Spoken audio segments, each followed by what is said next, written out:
Okay, in this presentation we are going to look at joint random variables. So this is a worked example of two discrete random variables that are jointly distributed. So it's straightforward enough really.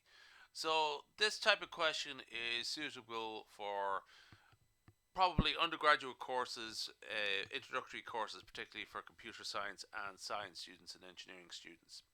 So we have the random variables x and y, and they have the joint distribution. And x and y are discrete random variables. X takes the values 0 and 1, y takes the values 1, 2, and 3. And what we have here is the joint probability of each occurrence, each outcome. So when x equal to 0, the probability of y equal to 1 is 0.20, 20%.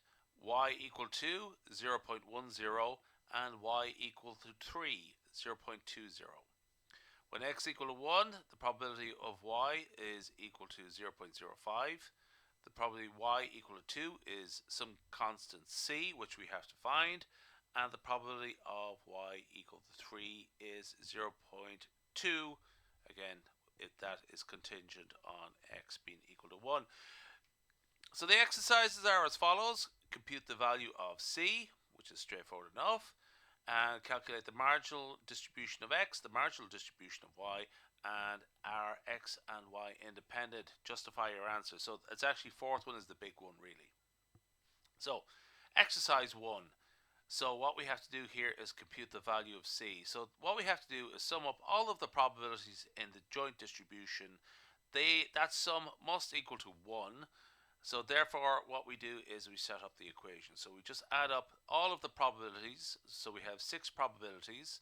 The first 3 are there for when x equal to 0. That is 0.2, 0.1 and 0.2. And then the probabilities from when x equal to 1, that is 0.05 c and 0.20.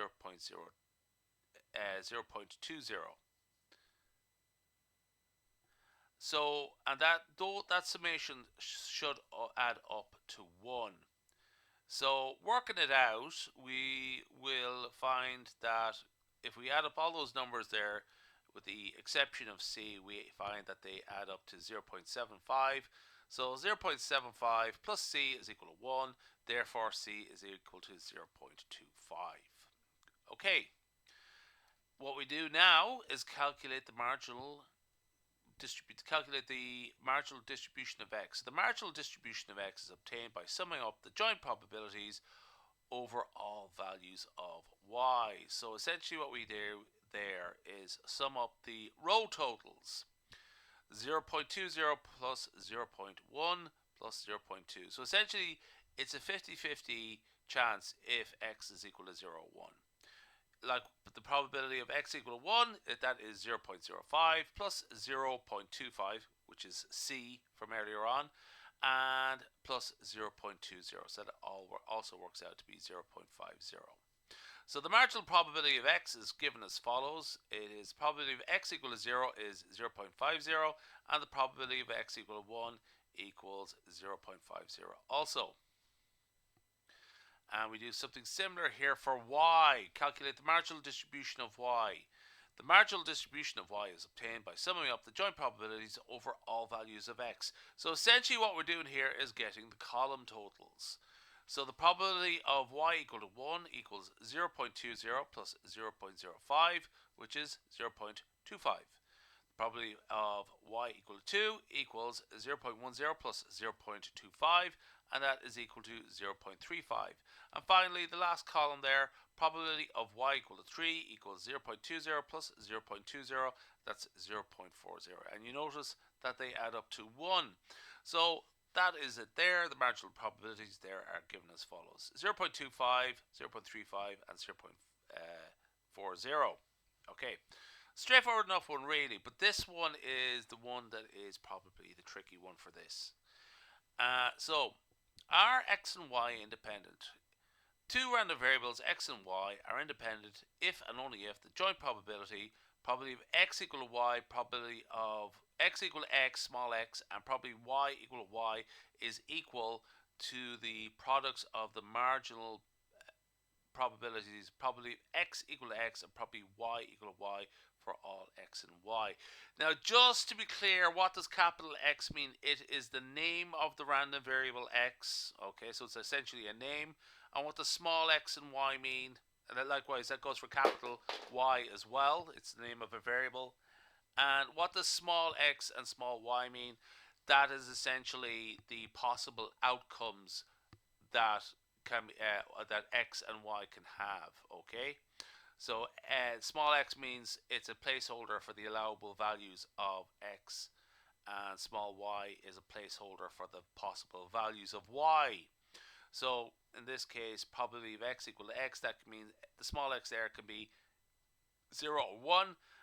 Probability of y, that means probability of y equals small y, that means that y can equal take the values 1, 2, and 3 for all values of x and all values of y. So capitals are the name, small lowercase letters are the possible values. Okay.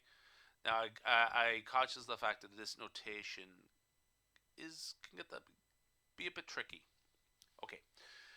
Now, so what we have to do here, and I have done all 6 combinations here, but what we have to do here is look at the joint probability, okay, which is from the tables. Okay, so let's just go back there. It's essentially the 6 possible outcomes there. And what we have to see is, for each of those cases, does the joint probability equal the product of the marginal probabilities? Okay, so does the joint probability, which is each cell value, each probability in one of those cells, does it equal to the total of the total of the row times the total of the column? Okay, so the top corner, probability of x equal to 0, y equal to 1, that is 0.20. Let's just go back there again. Okay, so it is this one here. So is that equal to the probability of x equals 0 times the probability of y equal to 1? And in this case, no, it is not. So immediately we have a disqualifier, 0.50 times 0.25. That is 0.125. Okay. So essentially what we could do, if we don't, we keep going until we find one that doesn't fulfill the condition.